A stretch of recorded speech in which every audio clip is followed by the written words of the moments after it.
The scream of iron against iron tore the air apart, the train shrieking into the night like some wounded animal, and with it a woman's heart cracked in silence. She had come this far with her last coin and her last hope, only to find herself stranded, the train gone, her promises evaporated in the smoke it left behind. She sat alone on the hard bench of the station, her suitcase beside her, her breath unsteady, as though even the air had grown too thin to keep her alive. The world had turned its face away, and she carried the ache of being forgotten.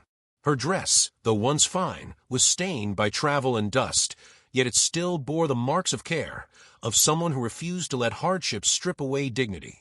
She was not a fragile thing, not at 28, though the lines around her mouth hinted at years when her laughter had been stolen too soon. The stories etched upon her were quiet but fierce. A courtship that promised safety, then broke in cowardice. A home that pushed her out with the coldness of the frontier.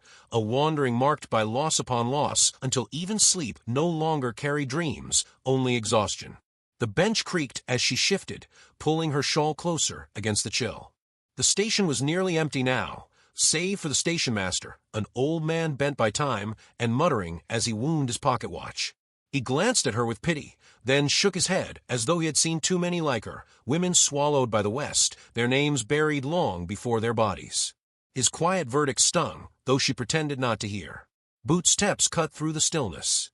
Steady, unhurried, the sound of someone who walked as though nothing could move him from his place on the earth. A tall figure entered her periphery, broad-shouldered beneath a worn vest, hat brim low, shadow covering the finer lines of his face. Dust clung to his boots and the cuffs of his shirt, as if he had wrestled with the land itself and carried the marks proudly. He did not look at her at first. He looked at the horizon, at the trail where the train had disappeared, and only then did his gaze settle on her. It was not a gaze that claimed or consumed. It was steady, as though he were weighing something inside himself, as though he were measuring whether the storm behind her eyes was one he could stand against. She straightened, defiant, despite the fatigue that pressed down on her shoulders. Men had looked at her before, hungrily, dismissively, or with that particular kind of pity that burned worse than cruelty. But this was different. This was silence meeting silence. He spoke at last, his voice low and roughened by years of wind and dust. "I need a woman, and you need shelter." The words cut through her like a blade, too blunt to be cruel, yet too bare to be gentle. She flinched, instinct rising in her chest, memories of promises spoken in softer tones that had left her with nothing but ache. Who was this man to speak so plainly, to reduce her to bargain and necessity? And yet, beneath the weight of his voice there was no hunger, no smirk, no demand. Only a confession of loneliness, as stark as the land itself. The station master chuckled from his corner, shaking his head again. "Out here, girl, a woman alone is a lamb set out for wolves." She clenched her shawl tighter, jaw set. She had survived wolves before. What she feared now was the empty road, the nights with no roof, the gnawing hunger that stripped away not only flesh, but spirit. Her eyes lifted to the man again. 35, perhaps, though his face bore the quiet erosion of years too heavy. His jaw was strong, a faint scar pulling the skin near his cheek, his hands calloused from work not war. He stood not as a conqueror, but as one who had built walls around himself, waiting for someone to test the gates. Silence swelled between them, louder than the wind. She tasted the ash of old betrayals, yet she also felt the strange steadiness of his presence, like a post driven deep into the earth. The bell of the station rang, hollow and final. Another train thundered by, its smoke clouding the air, drowning her sight in a storm of grit. For a moment she was blind, swallowed by dust and sound. When it cleared, he remained motionless, as if neither machine nor time could move him. Her lips parted, the words trembling out before she could stop them. "And what if I say yes?"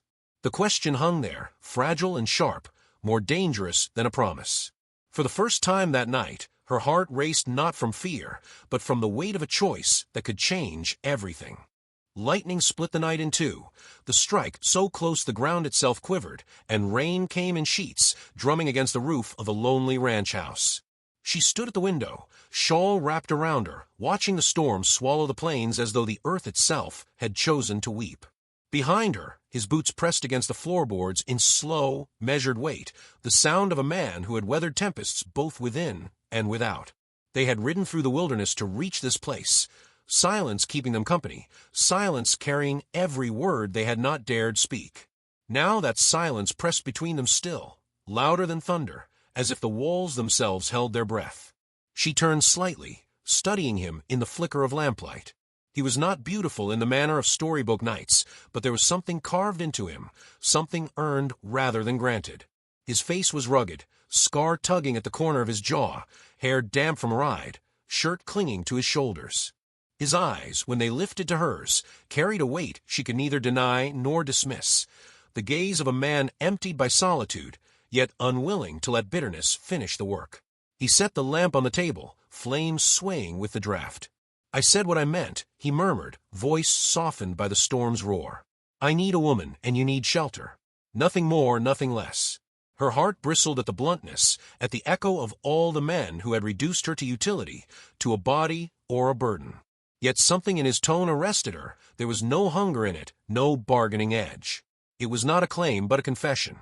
She drew herself straighter, chin high, though her voice trembled. "I've been offered shelter before. It always came with locks I didn't choose." His jaw tightened. He looked at her for a long moment, as though searching for a language beyond words, then turned his gaze toward the storm. The rain streaked against the glass like tears sliding down a forgotten face. When he spoke again, the words were stripped of armor. "I can't offer promises. Only a roof, a fire, and a place where no one will touch you unless you want it so." Her breath hitched. She had not expected kindness spoken so plainly, not dressed in flowers, not wrapped in sweet deceit, but set down raw upon the table, like bread for the starving. She stepped closer to the window, voice lowering. "I was engaged once. He swore I was his world until the day came to prove it. When hardship knocked, he vanished.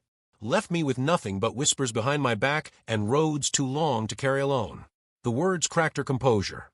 She hated herself for speaking them, for letting a stranger glimpse wounds she had hidden beneath stubbornness and grit. Yet in the dim glow she saw him turn, saw his expression change, not pity, not triumph, but something like recognition. He took one step nearer, then another, stopping before the space became dangerous. His voice was steady as stone. "You are not an inconvenience here." The words struck harder than thunder, not because they were grand, but because they were true. Her throat tightened, her eyes burned. For the first time in years, she felt seen not as a liability, not as a mouth to feed or a mistake to endure, but as someone worthy of existing without apology. The storm raged louder, shutters rattling against their hinges. He reached out not to touch her, but to secure the wood, his hand steady despite the chaos outside. When he returned to her side, the silence had shifted. It no longer weighed, it wrapped them like a quilt. Dawn came at last, the prairie washed clean by the storm, sun breaking gold over the soaked earth. She stepped onto the porch, air sharp with rain's aftertaste, hair loose against her shoulders. Behind her, he saddled the horse, movements unhurried, waiting without expectation. She closed her eyes, drawing in the scent of wet soil and wood smoke, and felt the truth settle within her. Shelter was not walls and roofs, not promises made of air. Shelter was presence. Shelter was choice. When she opened her eyes, he was watching, quiet as always. Her voice was soft, almost trembling, yet certain as it crossed the space between them. "Maybe shelter is not where you hide, but where someone waits." The words lingered in the morning hush, a vow unspoken, a future trembling at the edge of birth.